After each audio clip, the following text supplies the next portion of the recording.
Okay, welcome everybody. Thanks so much for joining us. During these interesting times, we would like to share some great discussions that we are having with thought leaders and professionals, where we talk about the realities of remote and virtual work in a growing open talent market.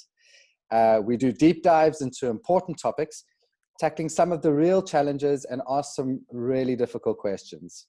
Hi, I am Kyle, a growth partner at One Circle HR, the coolest freelance platform for HR consultants. We are cheerleaders of virtual remote work, and with every discussion, we hope we can make the journey for some of you towards virtual work more enjoyable. We know that there is a lot of great content out there. We want ours to be easy to digest and implement with a real depth of expertise, but also we want it to be fun. Today, joining me is Robert Stone, Chief Talent Officer of McCANN Australia, an award-winning creative advertising agency offering integrated brand strategy, marketing communications, digital development, and digital agency services. Rob has worked for McCann in London and Australia, and he has held a regional talent acquisition director role across the APAC region. Prior to McCann, Rob was responsible for overseeing Adidas's talent shift to digital from headquarters in Germany, Amsterdam, London, Brazil, New York, Paris, Tokyo, and Shanghai. And Rob has presented to the House of Lords regarding the benefits of an internationally diverse workforce in the wake of Brexit. Hi, Rob. Welcome, and great to have you join us in One Circle's Yellow Room discussion. Hey, Carl. Thanks for having me, mate. Good, good. So, Rob, please tell us a bit more about yourself and why now, more than ever before, is an organization's EVP and employer brand so critical in the remote organization? Yeah, no worries. Well, thanks for the in-depth introduction. So, yeah, as you kind of mentioned, I'm the Chief Talent Officer for McCann Australia. And in my role, I'm responsible for overseeing all of the HR and talent strategies nationally across our offices here. Fortunately, I've been with McCann for quite a while now. So I've been back in Australia for just over 2 years, which has flown by. And prior to that, I was responsible for also overseeing all of the HR and talent strategies across McCann World Group in London.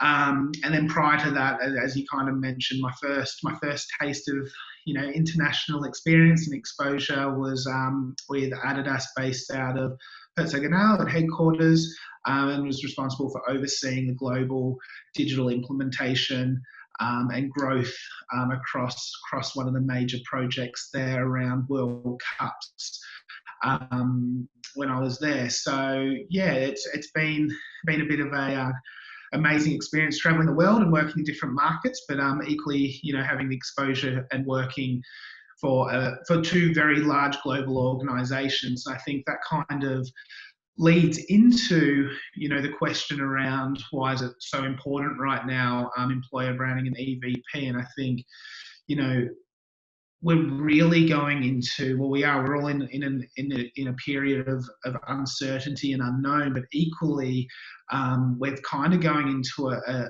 point of a level playing field, whether you're a large global organization that has previously had a really strong employer brand, to, a startup business or a smaller business in a local market. It is completely flat now. And what I mean by that is, historically employer branding was kind of, what can you offer people? And a lot of that goes into benefits and, who has the coolest workspace and the most lavish, coffee machine and bar on a Friday. And we all know that doesn't exist anymore. So a lot of the core, I guess, fundamentals that were EVP was built off is kind of been thrown out the window.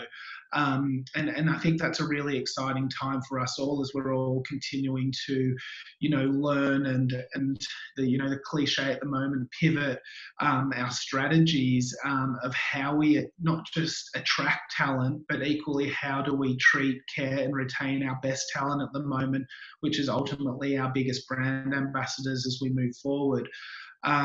So that's kind of a little bit about me, and I think where we're going and where we're moving forward with employer branding in the current climate that we're facing. Okay, awesome. Yeah, I think you hit the nail on the head. It's very interesting to see how one of the first things that you mentioned is that we're now on the same playing field, whether you're this global organization or a tech startup. If you start to redefine, craft, redesign your EVP and employer branding in terms of employee retention, talent attraction, it really does even the playing fields. Just for you, if with your experience with a global EVP, does a global EVP approach work? Yeah, it's changing again, and I know that's kind of an easy an easy way out, but I think historically, a lot of large global organizations had the one EVP that kind of sat across all of your global markets. And don't get me wrong, that will still be, there'll be key parts of that moving forward. However, I think where we're at right now is the difference between global, regional, and local, and how do you take the best of each and make it work for your market. I think, from my experience more recently moving back to Asia Pacific, is probably one of the markets where I can honestly say that you have to really take global and redefine it. Probably the furthest, and that's from a multiple reasons. It's a highly complex reason.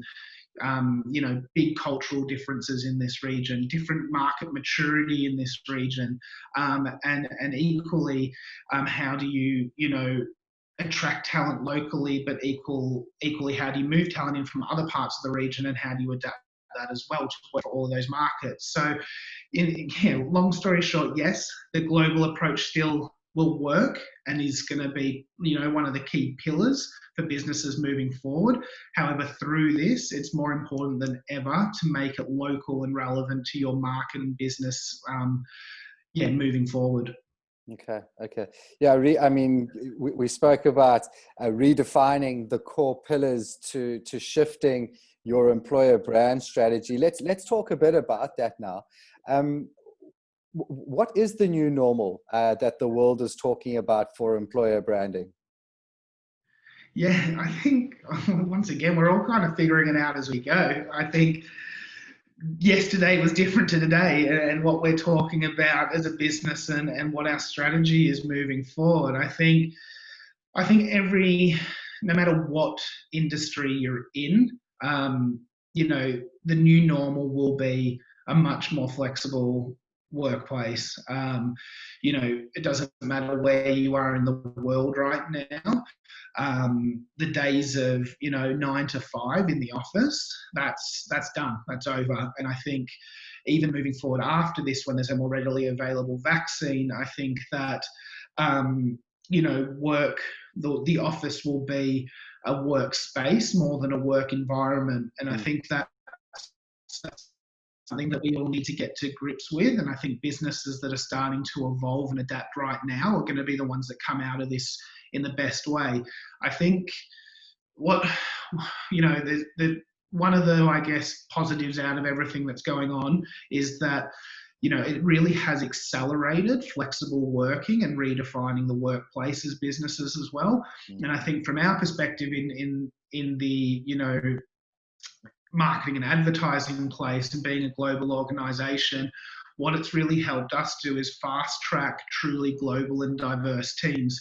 And what I mean by that is that we now can, move in essentially internal mobility, more candidates around our markets, building always on models, building people with high skill expertise on certain clients from different regions, which we couldn't do. Well, we could do historically, but equally it was a little bit more difficult physically moving people in and out of markets for, visas, work permits, all those sort of things, and equally travel costs on smaller budget projects to bring people in from different markets. So what it's done for us is to really be able to build these diverse, robust teams internally, which has been, a great success for us. And with that, it's also helped us, stop duplication of roles. It's increased efficiency, and it's actually been able to turn projects around a lot quicker than we have in the past. And that's a huge learning for us. And equally, the amount of people that need to be on a project or historically have to fly for a shoot or be on site for a production or something like that's changing as well. So there's major cost savings in that, and we're equally able to produce work that is just as good, if not better than pre-COVID. You're 100% right. The work, reshaping the work environment to a workspace, changing or transitioning your workforce from being fully on site to perhaps a hybrid remote workforce or a fully remote workforce. What tips would you share with the community around how you would go about starting to relook your employer branding in this hybrid remote setup? Yeah, definitely. I think with that being said, I think we all need to remember that culture is still one of the key aspects of any business, pre or post COVID, and we can't forget about that. And I think that is probably one of the biggest dangers of transitioning so quickly from businesses that have been fully in the office to fully remote in such a short period of time. So I think one of the big focuses for everyone is really working on how do you continue to create a high performing culture with a flexible workforce. And that's, once again, I don't know what the answer for that is for all of you out there and what your businesses are, but you have to sort of relate that back to what your core business is and what your core business does. So that's really important as well. And I think one of the big things around redefining employer branding at the moment, I don't think there's too many, once again, secrets around it. I think what will be, the biggest advocate for you is your people and staff right now. Everyone's going to remember how you treated your staff during this period. Don't get me wrong, there are a lot of businesses out there have had to make really difficult decisions, and whether that's standing people down, redundancies, all these sort of things which no business wants to do and no one wants to be on the receiving end of. However, people are, if you do it in a humane and open and caring way, people will always remember the way you treated them through this as well. And that, once again, word of mouth is going to be one of your biggest drivers for, positive branding moving forward. So I think that's part of it. The other part of it, I think, which has really concerned me from just my own networks and what I've been reading and seeing out there, is that a lot of businesses, when making these changes, have actually taken, out of the business straight away talent acquisition or talent, which once again is, I understand that businesses have had to do these sort of, take these sort of measures. But, talent acquisition is going to play your biggest role in redefining your EVP or your employer brand moving forward. These people are on the front line. These people are talking to people day in, day out. These people are your biggest brand advocates. And I think it's redefining the role of talent acquisition in your business. It shouldn't just be hiring people and putting people into roles. They should be out there meeting. They should be out there, being empathetic and helping people that might be losing their roles and jobs right now, and giving advice in whatever, specialty that your business does. In our place, from my side of things, is it giving folio advice? Is it helping people get prepared for interviews, CVs, all that sort of stuff? These sort of things will go a really long way once we get through this difficult time as well. So I know that's kind of a long-winded answer, but I think it all goes back to care. And I know that might sound a little bit, corny and cliche, but it's really important right now, and it's the thing that people are going to remember for a long, long time moving forward. I think you're 100% spot on. Care. People remember how they are treated. At the end of the day, and if organizations can position themselves as an organization that cares about people, not just about profit, in terms of employer branding talk, that's going to be a real competitive advantage for them to attract and retain the right talent that they're looking for. I'm interested to to explore a little bit around tangible and intangible rewards, and Yeah. perhaps what your thoughts are on how companies will redefine that space in terms of employer branding, to drive or to amplify the culture that they live day to day. Yeah, definitely. That's going to be one of the biggest drivers as well for your brand and your reputation moving forward. I think being able to create a workplace with rewards and benefits that are moving into the new way of working is super important. You know, things that might have been important historically, I don't know, off the top of my head, gym memberships, things like that. You know, how do you redefine that? Is that around doing wellness or online classes moving forward? Like you actually have to go back and look at each one of your benefits and say to yourself, is that relevant in the new way of working? So that's really important. It's going to play a big part moving forward. I think the biggest thing as well is you know, we've spoken about it numerous times, is also the actual workplace and flexible working, whether that's part-time, whether that's a shared role between people, whether that's different core business hours.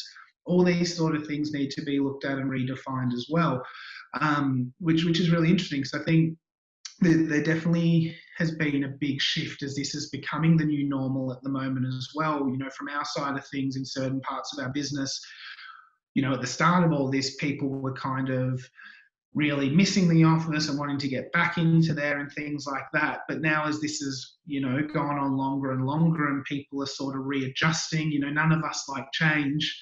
People are actually quite enjoying, you know, being at home, being treated as adults, you know, being able to run their own day, but equally being able to do, you know, whatever's happening in their personal life at the same time. So that's really important as well. And I think that's a huge factor moving forward, that we're going to have to all redefine what ways of working like moving into the new way of working from a traditional way of working is moving forward as well. And that's going to be a huge benefit for people.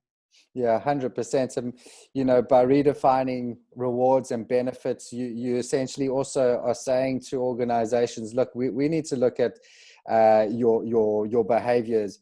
We need to start shifting or re-educating your workforce that the type of behaviors that were expected when they were on site to drive a specific or to deliver a specific outcome needs to shift in your workspace. Your environment is completely different to what it used to be, and it will be different for a very long time. So I guess with that in mind, you know, and now with the majority of the workforces working from home, what modern and new ways can organizations start to think about and introduce to continue to attract and obtain new talent in the remote organization? Yeah, definitely. I think like there's a couple parts to that. I think to lead into this, I think businesses that kind of weren't set up and hadn't invested in technology have really felt the pain and the difficulties of working from home as well. So I think that's been a key for a lot of businesses that have kind of succeeded through this. You know, we're very fortunate that Microsoft's one of our largest clients, and we've been kind of probably a bit ahead of the curve from most businesses because of being able to use their products for a long time. So we've had that in place, which is great for us. But I think from a talent attraction point as well, I think it's got 2 points of things. It goes back to your people on your front line and talent acquisition playing a big role. But equally, that team redefining what their job is, being more flexible. You know, we are in a truly global environment right now where these teams will have to be talking not just to people in their backyard, but people all around the world. And I think with that being said, I think the workplace is definitely going away from, you know, quote unquote, permanent workforce to a much more agile and flexible workforce across the board, whether that's, you know, in one area of your core business, or to your back end. And I hate saying it because I know it's a term I don't like, but your group functions and things like that. So how do you actually create a more efficient workforce of plug and playing people that might not be on your permanent payroll? And equally, that's one thing that we're seeing as well through this, that people are actually wanting to plug and play into different businesses, wanting exposure to different product, like, pieces of business, or working in different industries. So we're actually starting to see, if businesses don't evolve and continue to move forward in this, flexible and agile work way, they're going to miss out, because the talent is moving that way already and wanting to, work for businesses and projects in a much more agile way. So I think when you're redefining your current workplace and working operations, you need to really consider how you do have a more agile plug and play business moving forward. I love how you spoke about, you guys, thankfully, Microsoft is one of your clients, and so you've been exposed and experienced in that world of tech. I guess if you could, what technology would you suggest or recommend to be the most effective in the world of employer branding? Yeah, I don't think there's probably, a secret to it, or I don't think us as a business are doing anything that, is different to anyone else, or super, forward or changing the game, let's say. But I think, partnering with businesses that understand your business and can also plug and play into your business is going to be really important moving forward, whether that's from our side of things, if that's production businesses or different creative businesses, or back-end support businesses that can help us at different times, is really important to us as well. So that's a big change that has to happen. In regards to different tech and things like that, I think having really strong, systems in place where you can talk to people like this, have video conferences that aren't awkward, because we're not going to be having face-to-face conversations, and equally, the water cooler conversations that we all love and miss, those sort of things. So we need to all get set up in a way where we can use these sort of platforms to continue to communicate, because I think during this, the one thing that we could probably all agree on is the only major areas of concern for most employees is that maybe lack of communication, or the fear of missing out on something. And that's one thing that we can do, is just make sure that we're over communicating and putting the camera on calls and just seeing each other's face here and there. So I think those are the big things that are really important. Yeah, I agree with you, Rob. A key theme is very much around care, how we treat people. So I guess in closing, what impact do you feel that revisiting your EVP and employer brand will have on employee engagement levels in the organization, and how employees feel post-COVID?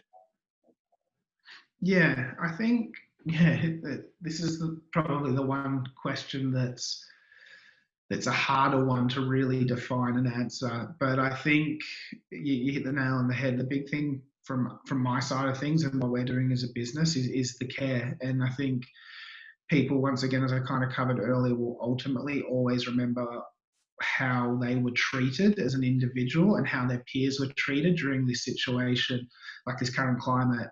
And I think that's probably going to be the biggest drivers for your EVP moving forward. Your employees are your biggest brand advocates, and I don't think people should forget about that. So sometimes with EVP, people and businesses can get very caught up in the shiny things, and forget about the people that are within your business right now.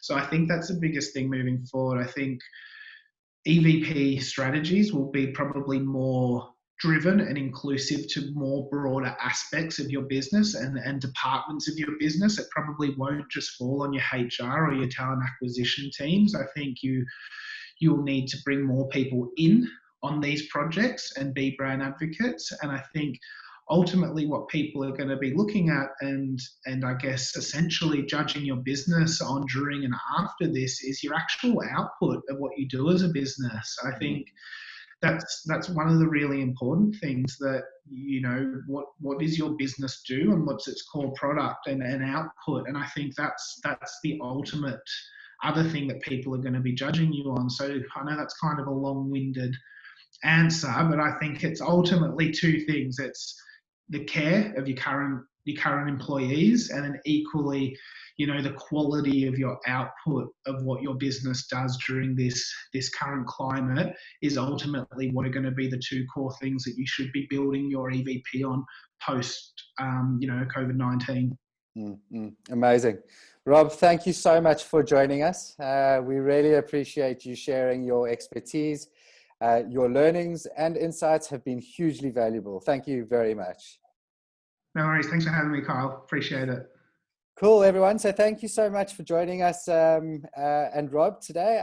Our next discussion, keep an eye out on the YouTube channel and One Circle's Yellow Room. We'll announce it shortly. So until the next time, you can mention us on social at One Circle HR. And please follow us on LinkedIn and Twitter. See you soon.